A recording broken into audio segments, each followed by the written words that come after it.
Greetings and welcome to our third new pilot episode for this batch. We're calling this potential series Cities of Cyrodiil, and the sort of idea here is to do a video showcasing 3 different town and city mods for Oblivion once every month. Because there's actually quite a few town mods for Oblivion, much more than for, as an example, Morrowind. And you know, probably part of the reason for that is simply due to the rather unpopulated nature of vanilla Cyrodiil. I mean, for the capital province, it shouldn't really have that many towns, villages, or cities. I mean, heck, Vvardenfell, which in the time of Morrowind had only been open to new settlements for a mere decade, had more towns and villages than all Cyrodiil combined, the capital province of the Empire. And that's really pretty crazy if you think about it, and I suspect a lot of modders wanted to, add some more civilization to Cyrodiil. So that's what we're going to be focusing on in this series, and as far as structure goes, it'll be, pretty similar to Oblivion House Mod Hunters. We'll be looking at 3 town mods per episode, a popular mod, an underrated mod, and a newer mod to give a good, bit of variety, and we'll be doing themed episodes every other episode. For our Patreon subscribers, you'll find a link down in the video description below for a poll where you can, vote for which pilot episodes will become permanent series on the channel. And anyway, the download links for all mods shown are also down in the video description below. So why don't we go ahead and get started with our popular town mod of the week, which for our first episode is Vergayun by Arthmore. And this mod adds a small town to the shores of the Nibbin, not too far from the Imperial City, to be honest. You can sort of see the capital in the distance here. And this town includes a few shack-like structures, a couple of farmsteads, and an inn up way on the hill, not to mention a ship at the docks. And you may recognize this location, actually. I know I do, because in vanilla Oblivion, for some reason, the developers left a sort of a boardwalk and docks here, but, no buildings to speak of, which was kind of strange. As the author notes, they may have intended to put a village here, and certainly that would make a lot of sense given Cyrodiil's lack of apparent civilization between cities, and the Nibbin is a rather major trade route. You'd think there'd be more towns along it, but anyway, this isn't a large town or anything. It's basically just a small village along the Nibbin that's capped off by a tavern at the top of the hill here, with road access to a ruined fort further up the way, but it is a rather scenic looking area, and you've got some, great views of the Nibbin here, and of course of the Imperial City. And real quick, I'll just show this on the map here. You can see it's about halfway between the Imperial City and Breville, and there's a map marker here as well, though this is one of those towns that you have to visit first before it'll show up on your map. And a nice feature here is that all the citizens of Vergayun have their own unique dialogue. Not spoken, of course, it's pretty much all silent. And there's actually a fair amount of background information and stories about this little town, a lot of which you can actually hear about from Hagrid Hammerhand here, such as the history of the settlement and the people that live here.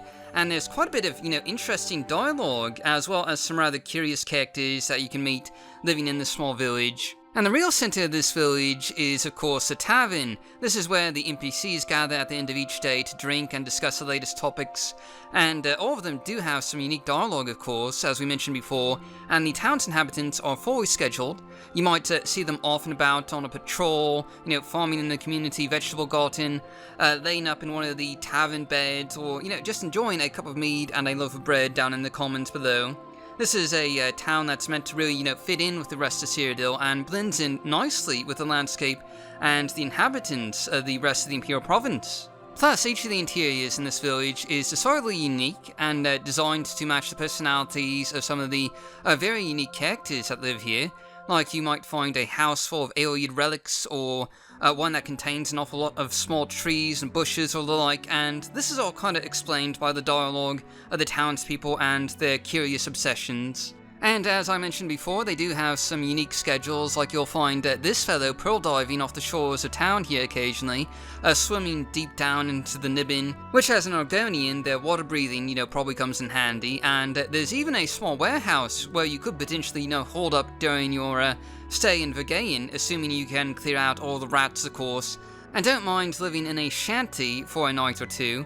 And in any event, Vergayun is a living and breathing town that fills a gap left by Bethesda, providing a realistic and fun little village along the Niben, filled with unique characters and dialogue, with a fair amount of background history. The town does also come with a map marker, a tavern where you can, spend the night, and an abandoned warehouse should you want to stay a little longer, and this small hamlet on the river. And all in all, this is a great settlement that really helps to make Cyrodiil feel a little more, alive and civilized. And anyway, moving on to our new town mod of the week, we have Retbury Village by Yvick.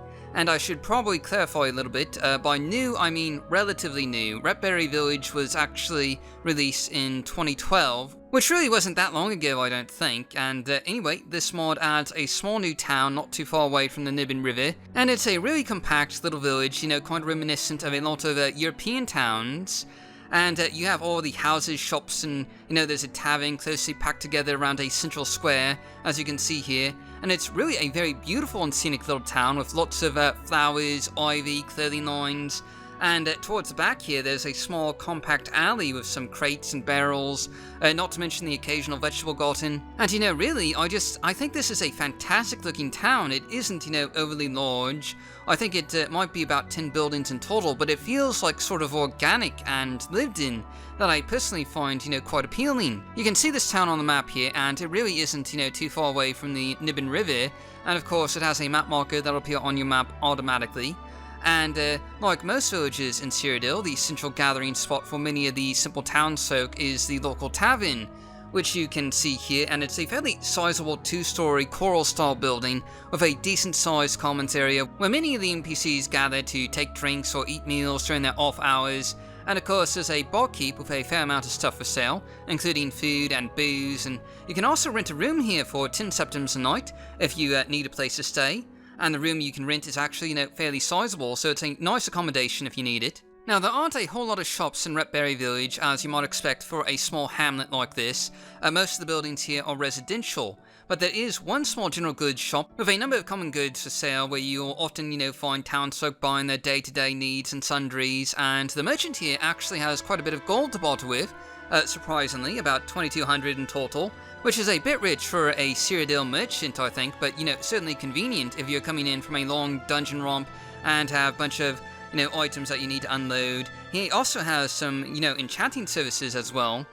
And moving on, I did want to, take some time to look at a few of the houses here, just to give you guys an idea of what these interiors look like, since a lot of these villages are made up mostly of these residential homes that you can visit, or, I suppose, break into and loot, or, drink blood from the owners if you're a vampire.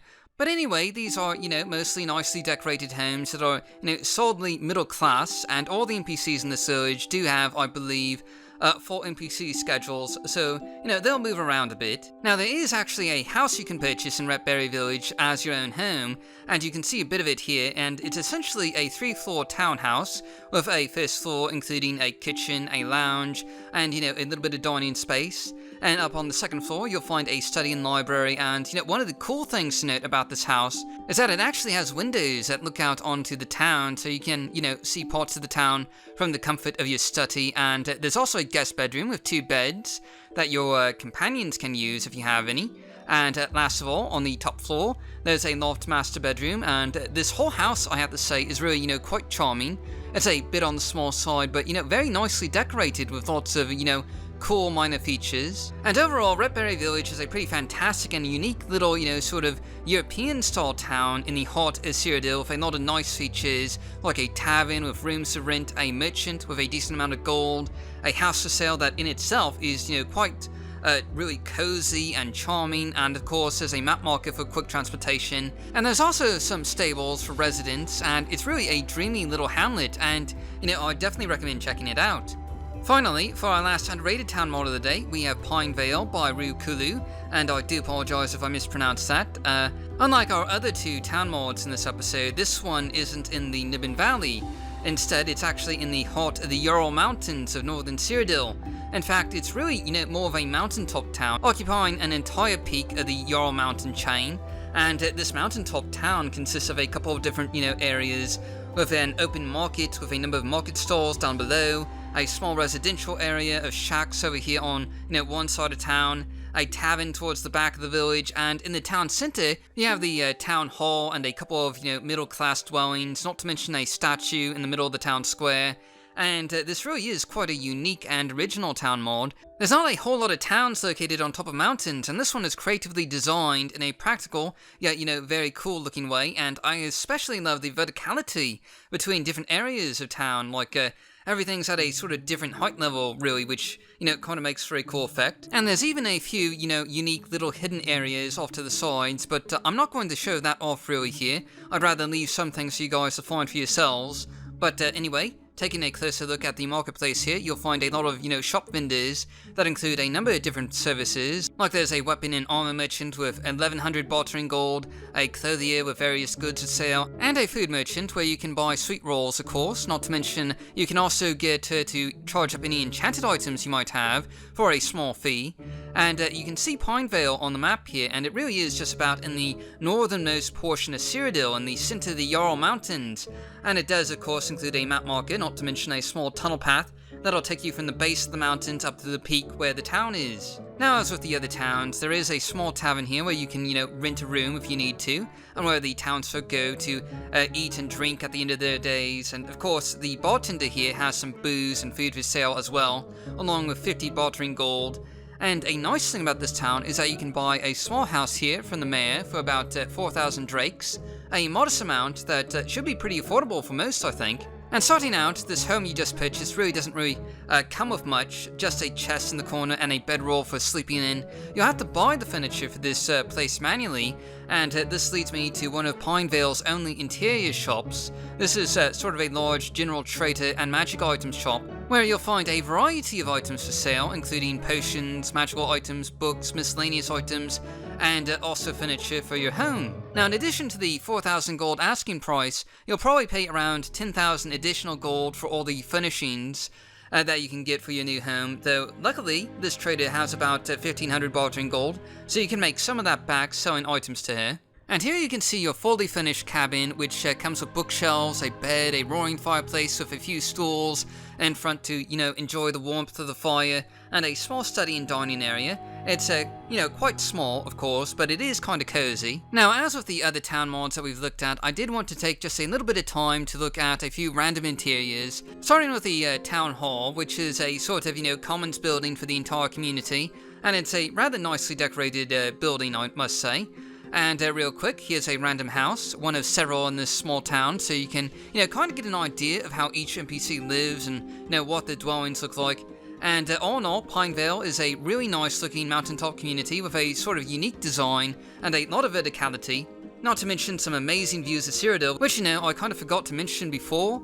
And there's also, of course, NPC schedules to make the town feel alive, a wide array of shops and services, including a marketplace, tavern, a general goods store, weapons merchant, and much more. And really, in terms of services, this one is probably the most feature complete out of the mods we've looked at today. You can also purchase a home here for a base price of 4,000 gold, though furnishing it will increase the price to nearly 14,000. And there is, of course, a map marker that you can use to get to this otherwise isolated community quickly. And this is one really cool looking town mod, and it's a shame that it hasn't, received more attention. I'd definitely recommend it. And anyway, that wraps up this pilot episode of Cities of Cyrodiil. Hopefully you guys, found it interesting, and hopefully you'll check out some of these great town mods. And with any luck, we can make this a permanent monthly series on the channel. And Patreon subscribers will find a link down below to vote on their favorite pilot episodes. And anyway, thanks for watching, and I'll see you all next time with our next episode of Oblivion Modding Showcases.